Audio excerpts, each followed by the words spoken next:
ఎవరు కావాలమ్మా? విజయబాబు గారున్నారా? ఆయనకు జీప్ యాక్సిడెంట్ అయ్యి హాస్పిటల్లో ఉన్నారమ్మా. ఏంటి? ఆయనకి జీప్ యాక్సిడెంట్ అయిందా? ఏ హాస్పిటల్లో ఉన్నారు?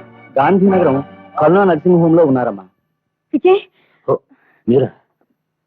ప్రమాదమైన దెబ్బలేం తగలేదుగా? లేదు, చిన్న దెబ్బలే. అసలు యాక్సిడెంట్ ఎలా జరిగింది? ఎవరో గిట్టని వాళ్ళు నా జీప్ బ్రేక్ లూజ్ చేశారు. నా అదృష్టం బాగుండి గన్నం తప్పింది. నీకెవరి మీదైనా అనుమానం ఉందా? ఎవరని చెప్పగలం? సరే, ఇలా యాక్సిడెంట్ జరిగిందని నాకు కబురైనా చేయలేదే? నా కష్టం చెప్పి మరొకరిని కష్టపెట్టడం నాకు ఇష్టం లేదు. కష్టంలో పాలు పంచుకునే వాళ్ళే కావలసిన వాళ్ళు అవుతారు, ఒంటరి వాళ్ళు. నీకేదైనా జరిగితే చూసుకోవడానికి ఎవరైనా ఉండాలిగా. డాక్టర్లు నర్సులు ఉన్నారు కాబట్టి హాస్పిటల్లో చేరాను. వాళ్ళు వృత్తిగతంగా చూసుకునే వాళ్ళే కానీ వ్యక్తిగతంగా చూసుకునే వాళ్ళు కూడా కావాలిగా. నిజమే. అలా నన్ను కంటికి రెప్పలా చూసుకుని నా చెల్లెలు నాకు దూరం అయిపోయింది. ఏమండి, ఈ స్థితిలో మీరు దిగులుతోనూ బెంగతోనూ మీ ఆరోగ్యాన్ని పాడు చేసుకోకూడదు. మీ చెల్లెల విషయంలో మా డిపార్ట్మెంట్ తరఫున నేను సాయశక్తులా ప్రయత్నిస్తున్నాను. మీరు నిశ్చింతగా రెస్ట్ తీసుకోండి. నేను సాయంత్రం భోజనం చేస్తాను. మీకెందుకండి అసలు? ఆ విషయం మీకు అనవసరం. మీరు మాట్లాడకుండా పడుకోవాలి. వస్తాను. Good morning sir. Good morning. Good morning sir.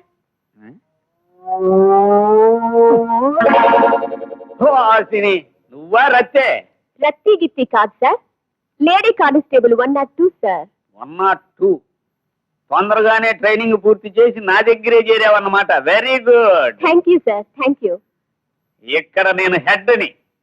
నేను ఎవరిని? మీరు హెడ్ సార్. నువ్వు నా కింద పనిచేసే కానిస్టేబుల్వి. ఎక్కడ పనిచేసే కానిస్టేబుల్వి? నేను మీ కింద పనిచేసే కానిస్టేబుల్ సార్. నేనేం చేయమంటే అది చేయాలి, ఎలా చేయమంటే అలా చేయాలి. లేదంటే లాఠీ లేపేస్తాను. ఏం లేపేస్తాను? లాఠీ లేపేస్తారు సార్. ఇప్పుడు ఈ హెడ్ గారి హెడ్ కాస్త హెడెక్ గా ఉంది. ఇలా పక్కగా వచ్చి మెల్లిగా ప్రెస్ చేయబుర్రా. సార్, అది మా డ్యూటీ కాదు సార్. I'm very sorry. ఎదురు సమాధానం చెప్పావంటే లాఠీ లేపేస్తాను. లాఠీ లేచిన దాన్ని పని అవుట్. నీ ఉద్యోగం డిస్మిస్. నేను హెడ్ అని. హెడ్ పట్టమంటే హెడ్ పట్టాలి, లెగ్ పట్టమంటే లెగ్ పట్టాలి, ఏం పట్టమంటే అది పట్టాలి. Come on, do it, do it fast.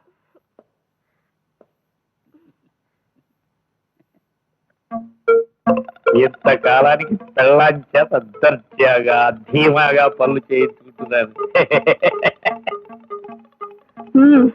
చేయించుకుంటావు. స్టేషన్లో నువ్వు హెడ్ అని లాఠీ లేపుతాన్ని నీ ఇష్టం వచ్చినట్లుగా పోసుకుంటున్నావు. ఇంటికి రా, నీ లాఠీ సంగతి తేల్చేస్తాను.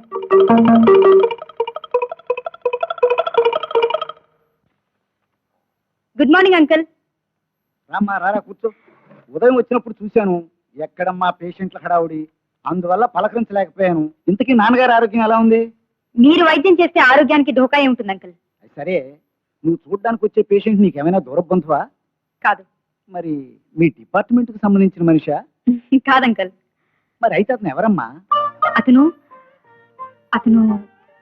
ఓసారి రౌడీల బారి నుండి నన్ను రక్షించారని చెప్పానే ఆయన. అయితే అతని మీద కృతజ్ఞతతో వస్తున్నావా లేక?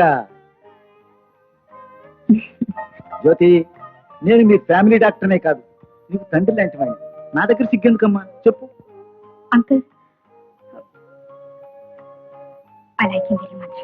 వయసులో ఉన్న పెళ్లి కాని అమ్మాయి ఒక అబ్బాయిని లైక్ చేస్తుంది అంటే ఆ లైకింగ్ సామాన్యమైంది కాదు. Am I correct? అర్థమైంది. It is not only liking but also loving. నువ్వు అతన్ని ప్రేమిస్తున్నట్టు నీ నాన్నగారికి తెలుసా? పోనీ నీ ప్రేమ గురించి ఆ అబ్బాయికైనా తెలుసా? తెలియదు అంకుల్, నేను చెప్పలేదు. ప్రేమిస్తున్నానని ఆడపిల్ల నోరు తెరిచి చెప్పాలటమ్మా.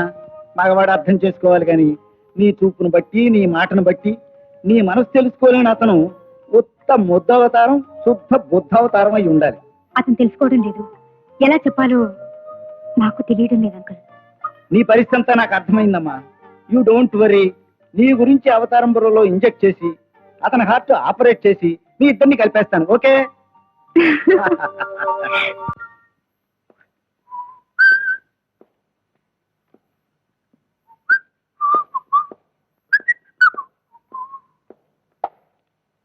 సతీష్,